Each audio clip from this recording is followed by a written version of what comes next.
Jai Hind to one and all. Today I am here in the 10th class SST English medium.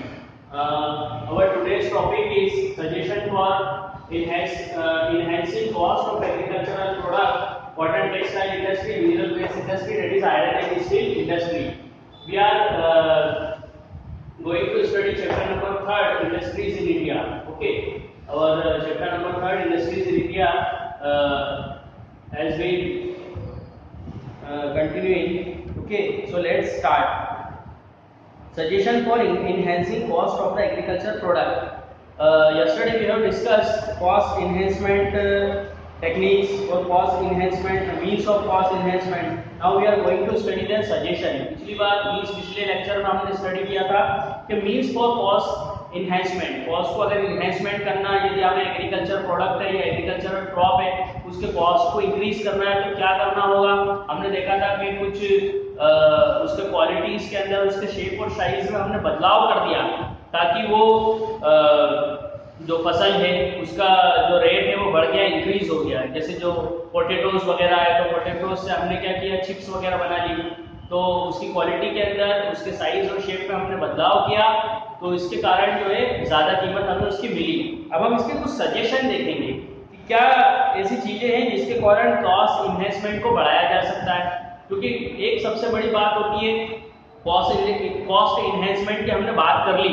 यदि लोगों को इसके बारे में नहीं मालूम है या वो अनअवेयर है या उनके पास में कहीं ना कहीं संसाधन की कमी है, रिसोर्सेज की कमी है, ये सारी चीज़ों को पूरा करने के लिए उनके पास में इक्विपमेंट्स वगैरह नहीं है या एरिया नहीं है, तो कहीं ना कहीं वो इन चीज़ों को नहीं कर पाएंगे. तो कुछ सजेशन दिए जाते हैं जिससे हम इसको इंक्रीज कर सकते हैं. पहला सजेशन है to provide relevant knowledge to cultivators को इसके बारे में नॉलेज दिया जाए, फुल्ली उनको बताया जाए कि किस तरीके से हमारी जो क्रॉप है उसको हम कल्टीवेट करना है और कल्टीवेट करने के बाद में किस तरीके से इसमें कॉस्ट इन्हेंसमेंट किया जा सकता है और कौन सी क्रॉप में किस तरीके का कॉस्ट इन्हेंसमेंट किया जा सकता है. तो इस तरीके से उनको पूरी तरीके से नॉलेज प्रोवाइड करना, कौन सा मटेरियल को हम किस तरीके से यूजेबल बना सकते हैं, ये हमें उनको नॉलेज प्रोवाइड करना. इसके लिए कुछ सेंटर्स वगैरह गवर्नमेंट ने बनाए, उन सेंटर्स वगैरह में भी जाके कंसल्ट किया जा सकता है कि हमारी जो एग्रीकल्चरल क्रॉप है ये एग्रीकल्चर क्रॉप हमें करते हैं, इस पोटैटोज हम उगाते हैं या हम टमाटर वगैरह उगाते हैं, तो किस तरीके से इसमें कॉस्ट इन्वेस्टमेंट किया जाए. या हमारे जो है अमरूद के बगीचे हैं या हमारे पास जो आम के बगीचे हैं, केरी वगैरह आती है, तो इसमें कॉस्ट इन्वेस्टमेंट किस प्रकार से किया जाए, क्या क्या प्रोडक्टिव चीजें इससे बनाई जाए. सेकंड है to make arrangement for necessary training. अब इन लोगों को ट्रेनिंग भी देना जरूरी है क्योंकि इनको नॉलेज नहीं है, पता नहीं है कि उस काम को कैसे करेंगे या कितने लोग इसके अंदर लगेंगे, कितना एरिया इसके अंदर लगेगा, तो इसकी ट्रेनिंग देना बहुत ज़्यादा जरूरी है. यदि अगर उनके पास प्रॉपर ट्रेनिंग नहीं है तो नहीं कर पाएंगे और जो माल है वो भी खराब होने की यहाँ पर गुंजाइश बनती है. ओके, इसके अलावा इस बात की ट्रेनिंग भी उन्हें देना कि अब ये मार्केट में सेल कैसे करना है, इसको सेल आउट कैसे करेंगे और कहाँ कहाँ पर किन जगहों पे ये सेल आउट होगा, तो इसकी ट्रेनिंग भी देना. फिर इसके अलावा फाइनेंशियल अरेंजमेंट करना मतलब लोन वगैरह प्रोवाइड करना. यदि उस किसान के पास में या उस कल्टीवेटर्स के पास में पैसे नहीं है या कम है तो उसको लोन वगैरह प्रोवाइड करना ताकि वो इन सारी चीज़ों को मैनेज कर ले. इसके लिए गवर्नमेंट ने बहुत सारी कोऑपरेटिव सोसाइटीज वगैरह बनाई है जो लोन प्रोवाइड करती बड़ी आसानी से और बहुत ही कम फॉर्मेलिटीज में लोन वगैरह प्रोवाइड कर देती है. इसके अलावा इनको टेक्निकल नॉलेज वगैरह देना कि इसमें क्या क्या चीज लगेगी, कौन कौन सी उपकरण लगेंगे, कौन कौन से इंस्ट्रूमेंट लगेंगे जो आपको मार्केट से बाय करना है, तो टेक्निकल असेसमेंट देना. Okay, arrangement for the sale of agriculture product by its publicity and the promotion. इसके अलावा इनका प्रमोशन करना और इनकी पब्लिसिटी करना. इसके लिए उनको ऐसा अरेंजमेंट कराना कि इन चीजों की सेल हो सके. या तो इनकी पब्लिसिटी करना है, किन माध्यमों से इनकी पब्लिसिटी होगी, अखबार के माध्यम से होगी या वैसे ही माउथ पब्लिसिटी होगी या कहीं ना कहीं पोस्टर्स और बैनर्स के माध्यम से ये सारी चीजें होंगी. किस तरीके से जो पब्लिसिटी वगैरह होगी, तो इसका अरेंजमेंट करना. क्योंकि अगर पब्लिसिटी नहीं होगी या मार्केटिंग नहीं होगी, हमारे प्रोडक्ट के बारे में किसी को मालूम नहीं है, तो हम अच्छे से अच्छा प्रोडक्ट भी बना लें लेकिन लोग इसको खरीदेंगे नहीं. और कहीं ना कहीं इससे हमें ये बताना पड़ेगा कि जो मीडिएटर है वहां से हम बच रहे हैं. फॉर एग्जाम्पल एक चिप्स वगैरह हम मार्केट से भी बाय कर सकते हैं, यदि हम मार्केट से बाय करेंगे तो वो हमें महंगी पड़ेगी, लेकिन डायरेक्ट हम कल्टीवेटर से बाय करेंगे तो वो हमें सस्ती पड़ेगी, क्योंकि इसमें जो मीडिएटर का पैसा है, मीडिएटर को जाता है, पहले पोटैटोज वगैरह कहीं और बेचे जाते हैं, फिर वो इंडस्ट्रीज में चिप्स वगैरह बनती है, फिर वहां से जब दुकानों पे आती है और दुकानों से हम बाय करते हैं तो महंगी हो जाती है। लेकिन डायरेक्ट अगर हम कल्टीवेटर से बाय कर रहे हैं तो ये जो बीच के मीडिएटर ये हट जाएंगे तो हमें सस्ती पड़ेगी। तो लोगों को इस चीज के बारे में हमें अवेयर करवाना, बताना, इसकी पब्लिसिटी करना, प्रमोशन करना, मार्केटिंग करना। ओके, आगे है तो ये सारी चीजें हैं जिसके द्वारा ये कुछ सजेशन है जिसके द्वारा हम हमारे कॉस्ट को, एग्रीकल्चर प्रोडक्ट के कॉस्ट को इनहेंस कर सकते हैं। ये कुछ सजेशंस वगैरह थे। आगे हम देखने वाले हैं कॉटन टेक्सटाइल इंडस्ट्रीज के बारे में। तो यहाँ पर एग्रीकल्चर से रिलेटेड बात हमारी कंप्लीट होती है। अब हम कॉटन टेक्सटाइल इंडस्ट्रीज के बारे में देखेंगे। कॉटन टेक्सटाइल इंडस्ट्रीज एक इंपॉर्टेंट इंडस्ट्रीज है इंडिया की, और सबसे पहली कॉटन टेक्सटाइल इंडस्ट्रीज भारत के अंदर 1866 कॉटन मिल्स है।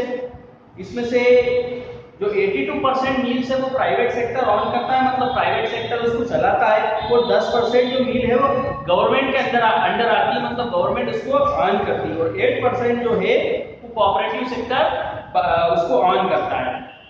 अब देखिए, हम बात करें सबसे पहली जो कॉटन टेक्सटाइल मिल है वो भारत में लगाई गई 1818 में, सबसे पहले लगाई गई कलकत्ता के अंदर, लेकिन ये फेल हो गई। ओके, लेकिन जो सबसे फर्स्ट सक्सेसफुल मिल थी वो 1851 में लगाई गई मुंबई के अंदर। इसको लगाने वाले का नाम था श्री नानाभाई दाभोल।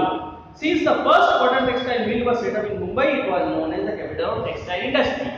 क्योंकि मुंबई में पहली कॉटन टेक्सटाइल मिल लगाई गई थी, इसलिए हम उसको टेक्सटाइल इंडस्ट्री का कैपिटल भी कहते हैं। Subsequently, this industry was localized in Ahmedabad and therefore Ahmedabad was named the Manchester of India. Okay, फिर इसके बाद में ये जो इंडस्ट्रीज है, मिल्स, कॉटन टेक्सटाइल इंडस्ट्रीज वगैरह अहमदाबाद वगैरह में भी बहुत ज्यादा है, और अहमदाबाद में भी बहुत ज्यादा कॉटन टेक्सटाइल इंडस्ट्रीज है, इसलिए इसको हम मैनचेस्टर ऑफ इंडिया भी कहते हैं। हमारी इंडिपेंडेंस के बाद में, आज़ादी के बाद में जो प्रोडक्शन ऑफ कॉटन है, कॉटन का प्रोडक्शन है वो 421.5 करोड़ मीटर्स था 1950 से 1951 में, और अगर 2005 और 2006 की बात करूं तो ये 4957.7 हो गया। 4957.7 करोड़ मीटर्स हो गया, मींस काफी इंक्रीज इसके अंदर हुआ। ओके, आगे हम बात करते हैं dispersal of cotton textile industry. Cotton is used as the raw material in the cotton textile industry. Cotton growing areas are therefore useful in the setting up industry. देखिए, कॉटन टेक्सटाइल इंडस्ट्रीज को setup करने के अंदर cotton लगेगा, तो जाहिर सी बात है ये इंडस्ट्रीज वगैरह वहीं पर सेटअप होगी जहां पर कॉटन ज्यादा है या कॉटन की पैदावार ज्यादा होती है। ओके, इसके अलावा जहां पर ह्यूमिड क्लाइमेट वगैरह है वहां पर इसकी पैदावार ज्यादा होती है, तो वहीं पर ये इंडस्ट्रीज वगैरह लगेगी, क्योंकि वहां ट्रांसपोर्टेशन का खर्चा और दूसरी जो दिक्कतें हैं वो बच जाती है। सबसे पहले हम बात करें मेन कॉटन प्रोड्यूसिंग एरिया या जो मेन इंडस्ट्रीज वगैरह है वो कहाँ पर है। सबसे पहले हम बात कर लेते हैं महाराष्ट्र की।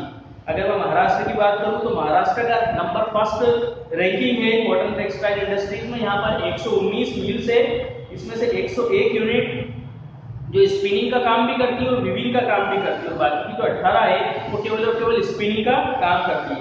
ओके, मुंबई यहाँ का मेन सेंटर है। There are 54 cotton textile centre, यहाँ पर 54 कॉटन टेक्सटाइल सेंटर है। इसके अलावा महाराष्ट्र के अगर मैं कुछ दूसरे एरिया की बात करूं तो सोलापुर, पुणे, नागपुर, वर्धा, अमरावती, अकोला, औरंगाबाद, ये सब ऐसे एरिया है जहाँ पर कॉटन टेक्सटाइल मिल्स वगैरह है। नेक्स्ट सेकंड नंबर आता है गुजरात का। अगर मैं गुजरात की बात करूं तो 118 मिल्स हैं, उसमें से जो 24 स्पाइनिंग का काम करती है और वीविंग का भी काम करती है, और 24 खाली स्पाइनिंग का काम करती है। ओके, अगर मैं अहमदाबाद की बात करूं तो अहमदाबाद कॉटन टेक्सटाइल का एक लीडिंग सेंटर है। ओके, गुजरात के अंदर जो अहमदाबाद है वो कॉटन टेक्सटाइल का सबसे लीडिंग सेंटर है। ओके, और इसके अलावा वहीं पे केवल 69 मिल्स है। इसके अलावा अगर मैं दूसरे एरिया की बात करूं तो वडोदरा, भरूच, सूरत, भावनगर और राजकोट, ये भी मेन एरियाज है गुजरात के। इसके बाद हम बात कर लेते हैं तमिलनाडु। तमिलनाडु का रैंकिंग आता है 3rd नंबर पे भारत में, और यहाँ पर 437 स्मॉल यूनिट्स है, और ज्यादातर जो यूनिट्स है वो स्पाइनिंग का काम करती है। ओके, यहाँ पर जो कॉटन टेक्सटाइल इंडस्ट्रीज का जो क्रेडिट है वो जाता है इलेक्ट्रिसिटी प्रोडक्शंस को, यहाँ के स्टेट के इलेक्ट्रिसिटी प्रोडक्शन को। Okay, Coimbatore is the main centre of industry, it is called the Manchester of south. यहाँ पर जो सबसे ज्यादा कॉटन टेक्सटाइल इंडस्ट्रीज वगैरह है वो कोयम्बटूर में है, उसको मैनचेस्टर ऑफ साउथ कहते हैं। मैनचेस्टर ऑफ इंडिया अभी हमने देखा था, मैनचेस्टर ऑफ इंडिया कहते हैं अहमदाबाद को, लेकिन मैनचेस्टर ऑफ साउथ की अगर हम बात करें तो वो कहते हैं आपके कोयम्बटूर को। इसके अलावा तमिलनाडु के अगर मैं दूसरे एरिया की बात करूं तो मदुराई, चेन्नई, तिरुनेलवेली, सलेम और पारेम्बदूर, ये कुछ एरियाज है जहां पर ज्यादा टेक्सटाइल मिल्स वगैरह हैं।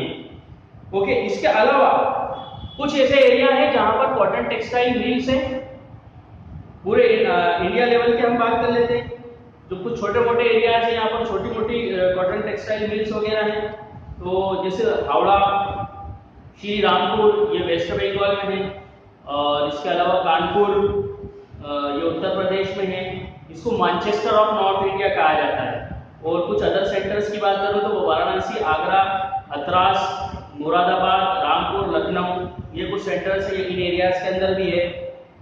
मध्य प्रदेश की बात करूँ तो ग्वालियर, इंदौर, उज्जैन, सतना, जबलपुर, भोपाल, रतलाम, देवास, देवास के अंदर भी कॉटन टेक्सटाइल मिल्स वगैरह है।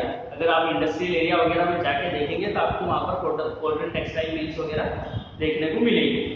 कर्नाटका की अगर मैं बात करूँ तो मैसूर, बेंगलोर और मैंगलोर अलग अलग है ना, बेलारी एंड चित्रदुर्ग, ये सब आपके कर्नाटका में है। तेलंगाना की और आंध्र प्रदेश की बात कर लें तो हैदराबाद, वारंगल, गुंटूर, सिकंदराबाद, ये सब आपके तेलंगाना और आंध्रा में आते हैं। फिर केरला की बात करें तो कन्नूर, तिरुवनंतपुरम, अनंतपुर, ओके, और राजस्थान की बात करें तो जयपुर, किशनगढ़, भीलवाड़ा, अजमेर, ये सब मेन सेंटर्स है कॉटन टेक्सटाइल इंडस्ट्रीज के।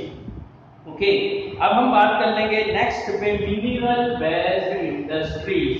कॉटन टेक्सटाइल की बात हो गई, मेन सेंटर्स की हमने बात करी, मिनरल बेस्ड इंडस्ट्रीज की बात कर लेते हैं। इसमें सबसे पहला नंबर आता है आयरन एंड स्टील इंडस्ट्रीज का। यदि अगर मैं मिनरल बेस्ड इंडस्ट्रीज की बात करूं तो मिनरल्स वो होते हैं जो जमीन में से निकाले जाते हैं, और सबसे पहला नंबर आता है आयरन एंड स्टील इंडस्ट्रीज का।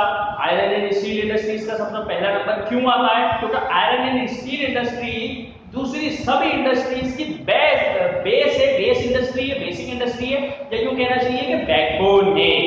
यदि आयरन और स्टील नहीं है तो दूसरी बहुत सारी इंडस्ट्रीज आपकी वर्किंग नहीं करेगी, क्योंकि एक पिन से लगाकर तो बहुत सी बड़ी चीजें आयरन एंड स्टील की मदद से बनती है। एक पिन अगर हम ले लें तो वो भी आयरन से बन रहा है, आयरन एंड स्टील से। और बड़ी से बड़ी मशीनरी अगर हम ले लें तो बहुत सारी फैक्ट्रीज वगैरह में सेटअप होती है, या आपकी व्हीकल्स के पार्ट्स वगैरह हम ले लें तो वो किस चीज से बनाए जाते हैं? आयरन एंड स्टील से। तो ये एक बेसिक इंडस्ट्रीज है।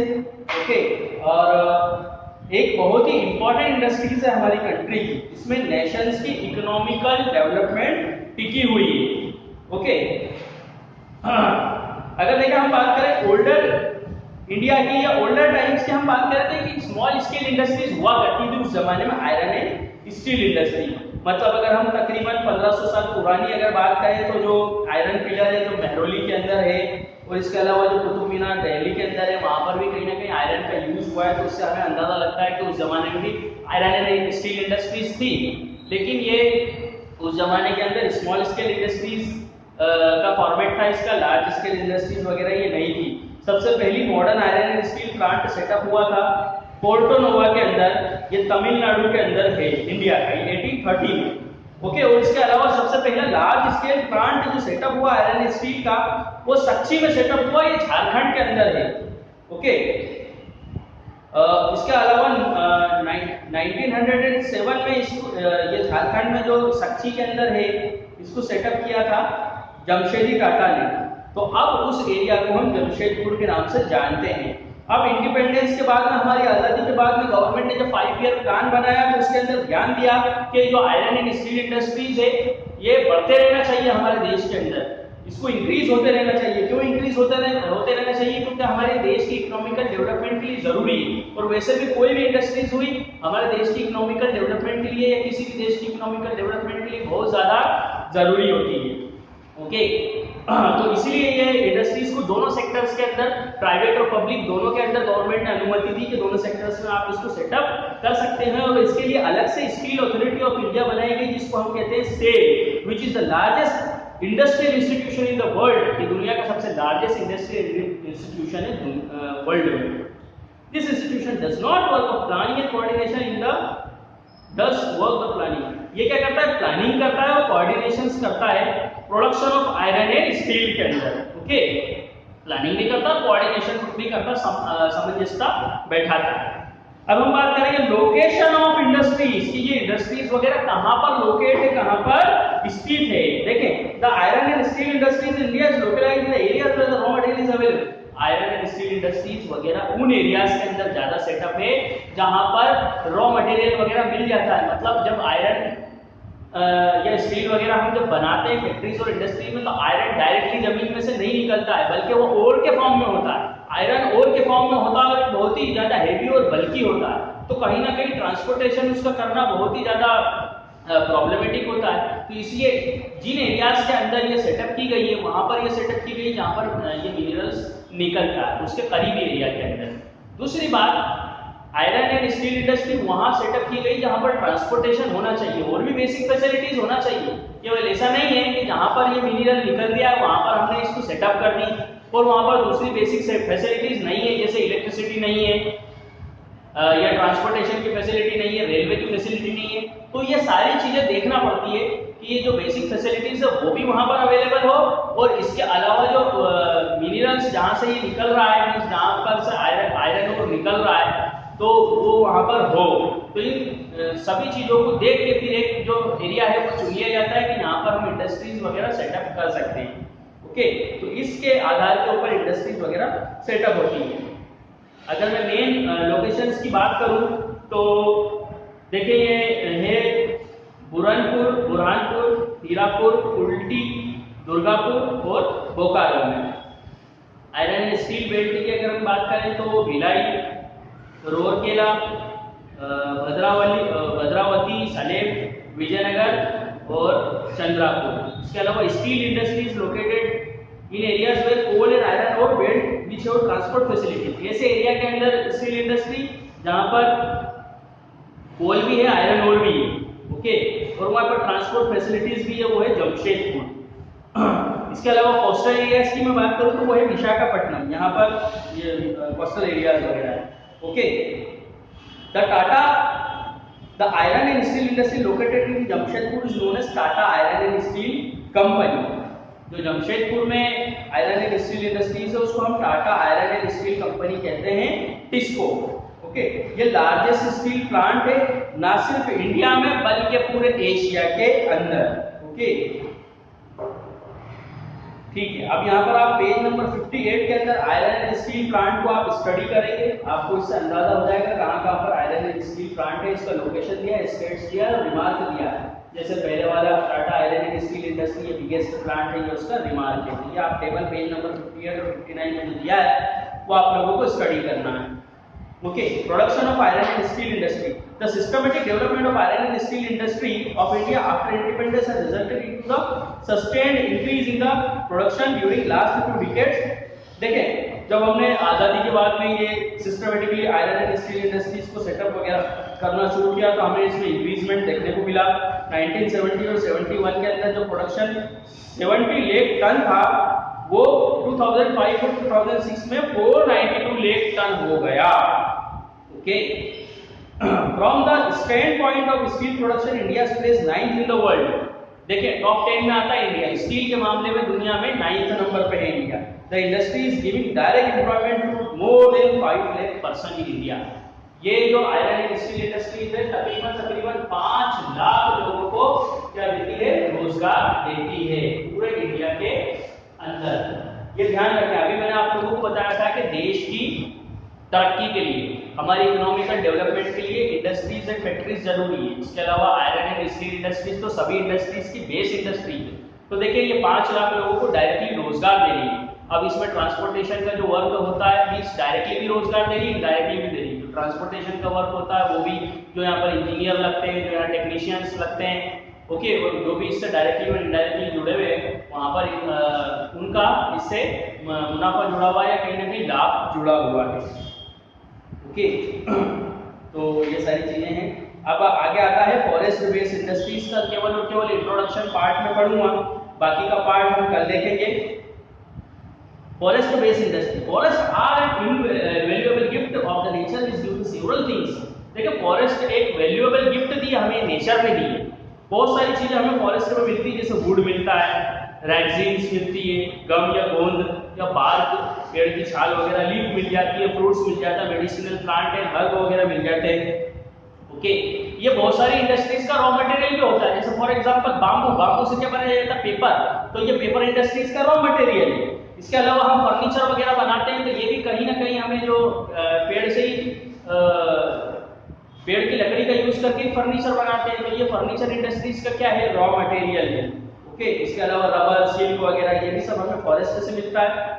तो कहीं ना कहीं ये फॉरेस्ट बेस्ड इंडस्ट्री जो होती है वो फॉरेस्ट के ऊपर डिपेंड करती है। फॉरेस्ट में बहुत सारी इंडस्ट्रीज के लिए क्या करता है, रॉ मटेरियल प्रोवाइड करता है। ओके, अब कल हम देखेंगे chief forest produce and small scale and cottage industries of Madhya Pradesh, ये हम देखेंगे। और उसके बाद में अलग अलग जैसे बांबू वगैरह, महुआ या बाकी जो चीजें उनसे कौन सी क्या चीजों से क्या बनाया जाता है, इस सब की हम स्टडी करेंगे। तो आज के लिए बस इतना ही। बाकी इसका जो होमवर्क वगैरह और इसका जो बाकी स्नैपशॉट्स वगैरह ये मैंने आपको दे दिया है। चैप्टर नंबर 4 का एडवांस में दे दिया है। अगर आपका चैप्टर नंबर 3 कंप्लीट हो गया हो तो 4 आप स्टार्ट कर दीजिए। ओके, आज के लिए इतना ही। जय हिंद, जय भारत।